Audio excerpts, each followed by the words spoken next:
15 Do exorcism ritual. Kim, Jin Mi. I'm Lee Soon Nam, in my 70s, and I'm going to talk about myself while looking back on my life. As for my family, my grandfather was unable to take proper care of his family because of his independence movement. So my father studied hard and met my mother.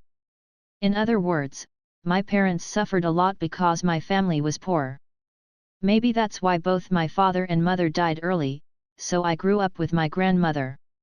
My grandmother also dedicated her husband to the country, and she was in pain because she lost her son and daughter-in-law. Besides, my grandmother raised her granddaughter, so I'm sorry. I also had a hard time living alone with my grandmother.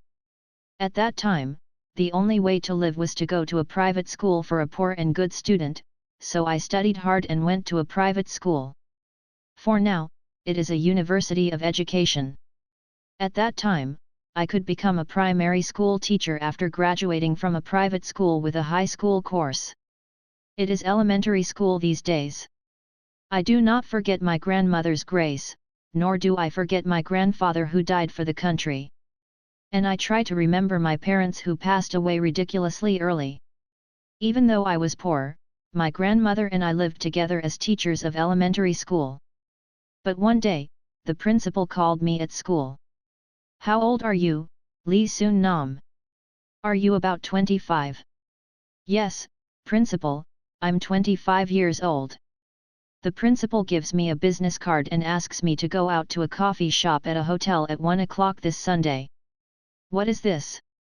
I went out on Sunday because it was hard to turn it down even though it was the principal's introduction. I didn't have anything special to dress up for, I just wore a little makeup on my way to school. As I sat down, a tall, slim, and somehow expensive-looking man approached me. Are you going to be Lee Soon Nam? Yes, I do, but... He was the owner of the business card. We made a communication statement and did a family survey. I have only 2 family members, my grandmother and I, and what is your family relationship, Mr. Kim? I have a big family. Besides my parents, I have 5 brothers and 1 youngest sister. My father is the youngest of 7 siblings, and my grandmother and grandfather are still alive in the eldest family. My older brother is married and I have a sister-in-law and 2 nephews. I am the second of 6 siblings. This is my turn. If I go, the 3rd brother will be married, and the 3rd brother will be dating a woman, but I can't go and wait. What a big family! The house must be noisy. I grew up lonely and have longed for a house with a large family. And I wanted to go to a house like this and have a lot of children. So we soon set a date without looking at anything else. The wedding ceremony was rented out of the hall and the officiant was taken care of by the principal. The formalities and other procedures were omitted roughly. At that time, we rented a small room, but after a few months, my husband didn't pay me for my living expenses. 3 months later, I asked my husband, "Darling, isn't your company paying you? Why don't you bring your salary?" However, my husband's answer was quite extraordinary. "No, I'm not the only one making money, should I bring you a salary?" I'm speechless. Does that mean I have to earn my own living expenses? My husband had a much higher salary than me at work, but he never brought it to me, and he was wasting his liquor money every month, saying he would buy expensive suits or meet friends.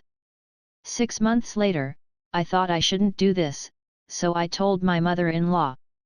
"Hey, mother, your son spends all his salary alone and doesn't pay for his living." But she's a mother and son, the same reaction as she's got the same reaction. "No, does my son have to pay for his living expenses? You make money, don't you? Why would I want a daughter-in-law who makes money? I brought a poor daughter-in-law from a poor family after seeing her earn money. And where did you learn to scold your mother-in-law for not bringing her husband's money? By the way, you were an orphan without parents. Anyway, you make an orphan sign." I held back because I thought that if I said one more word while trying to fight back because blood soared upside down, I would insult my grandparents as well as my late parents. It ran in his family that my husband was extravagant. Even now, my mother-in-law had a mink coat in various colors, in addition to the many luxurious silk handbox and ornaments that I had never seen in the world. My brother-in-law also wore expensive suits. I don't know much about clothes. But even at a glance, I could see something expensive. But in-laws live in a single room. 8 family members lived in a single room, and now there are 6 family members in this single room because I let my in-law's second son live in the single room. The youngest sister-in-law was still in elementary school. I made up my mind. We could divorce these days, but our generation never dreamed of that. I put in my resignation letter to the school. The principal was surprised, but I didn't want to talk to him, so I just came out. To make matters worse, I was pregnant. I was worried that prenatal education would be a mess. Still, I prepared to give birth, controlling my mind as much as possible. My husband seemed quite surprised that I had submitted my resignation. And the sound of "now, do I have to earn a living?" annoyed me. I have a baby. I have to prepare for childbirth and prepare for childbirth products. Only then did my husband come to his senses and bring me a salary. He didn't bring them all, of course. He only gave me half. The rest said it was their own pocket money and dignity maintenance. I was accustomed to frugal living, so I raised 2 of my sons with the living expenses and prepared a small apartment. I rarely went to my in-laws except for holidays. Mother-in-law had her sons meet for a rich daughter-in-law. But she had a headache getting a daughter-in-law from a poor family. The youngest daughter of her mother-in-law married the eldest son who was poor and had many younger siblings even though she had seen them more than 200 times. Is that what you call a retribution? Or should I say if she's greedy, she won't get any more? In any case, contrary to her mother-in-law's wishes, she got all poor daughters-in-law and son-in-law. My house isn't enough either, so my 2 sons can barely study and get out of a small apartment. Now that my sons are older, I thought I wanted to see a rich daughter-in-law. Am I a mother-in-law too? Kids nowadays get married in love. Fortunately, the older one went to college, had a good wife, graduated, and got married. Daughter-in-law is richer than us and her father is a civil servant. My son was prettier because I was grateful for bringing a nice daughter-in-law. Of course, my daughter-in-law is pretty, and where do you think my son liked it so much? She could have met a better man. In fact, my son's salary was poor because his job was not good enough, and I only got him a rental apartment. Still, my daughter-in-law greeted me regularly and filled my refrigerator once a week. Thankfully, this daughter-in-law brought her first grandchild and second granddaughter.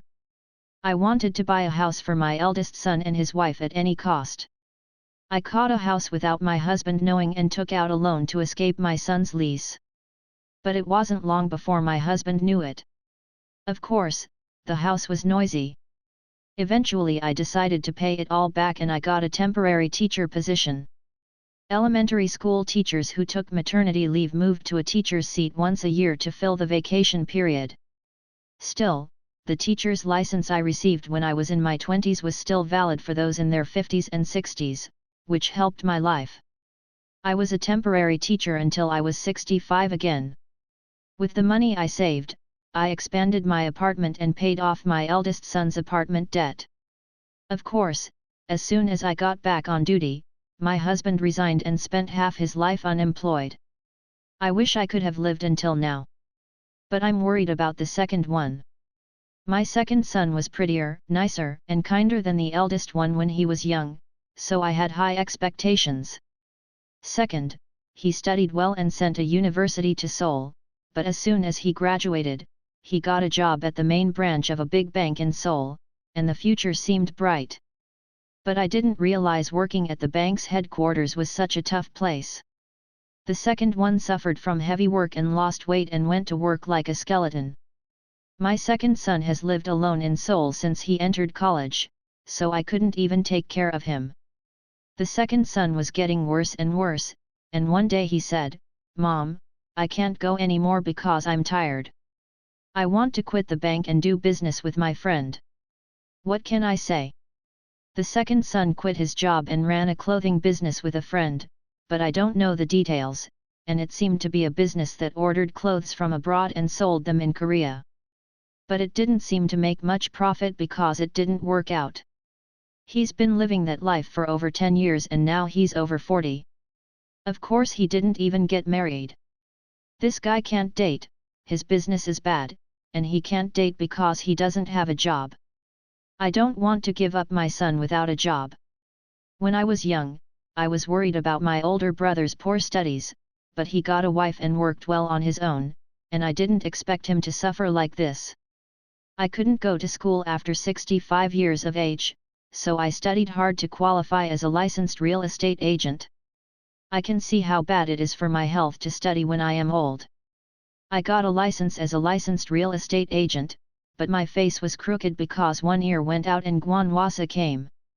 I went to an oriental clinic to fix guanwasa, but I can't fix my ears. I can only hear one ear.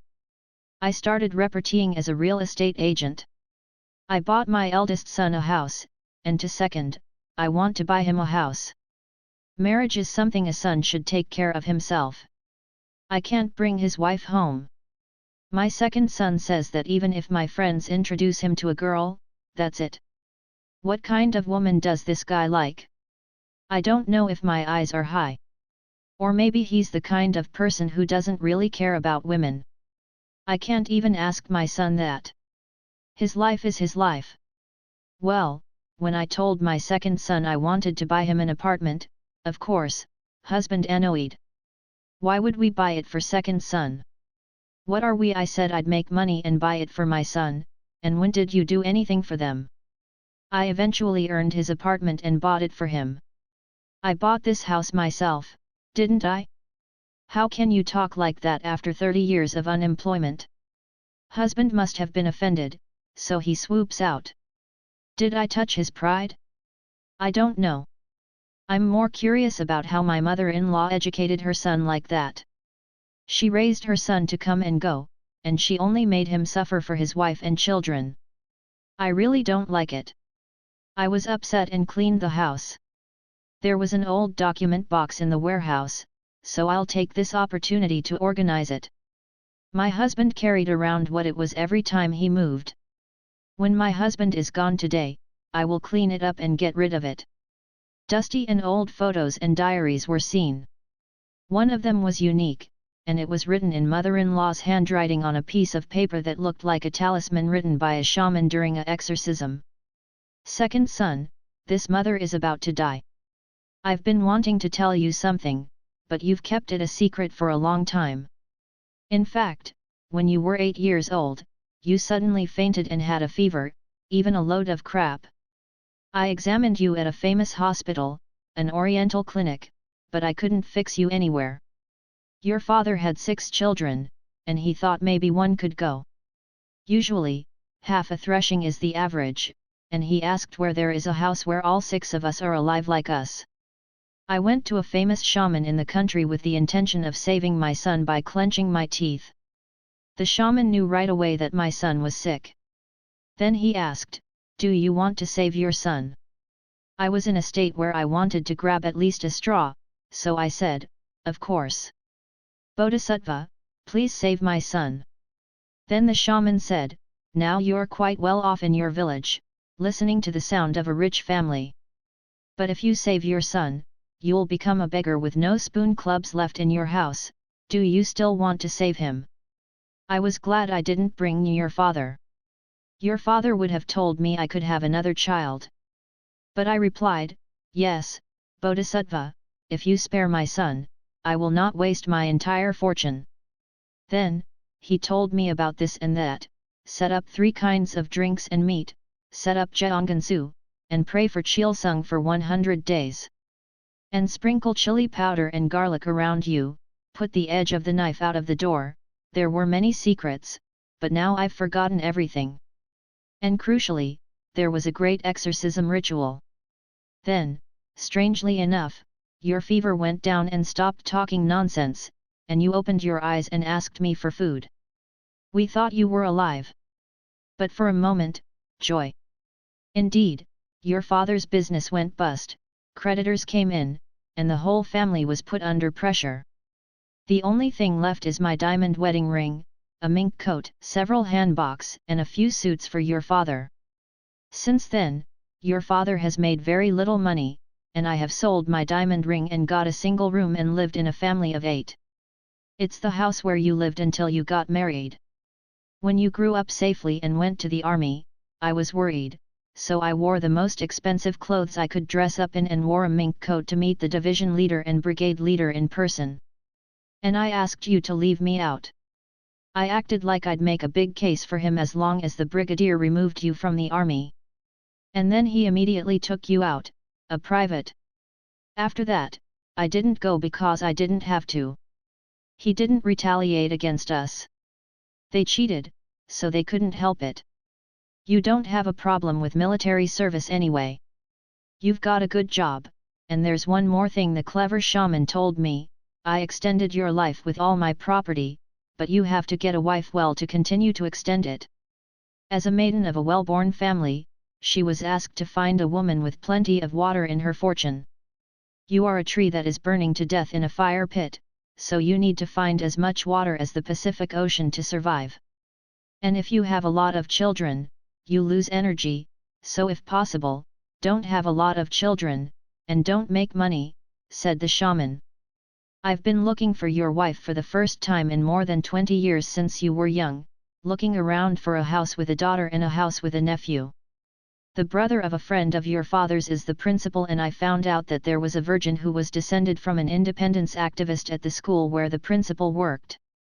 Besides, the fate of the maiden fortune shows that the whole fortune is water. I thought I finally found your wife, so I went to the principal myself. I did everything I could to him. The principal made an appointment with you when I visited you a few times. I did it again after the marriage. I was also satisfied that it was worth the trouble of finding 20 years. Sure enough, your wife made a good fortune, made a good living, and gave birth to 2 grandchildren. But I thought you were more important than grandchildren and didn't have to have 2 grandchildren. I didn't even like your children much, just in case your life was going to end.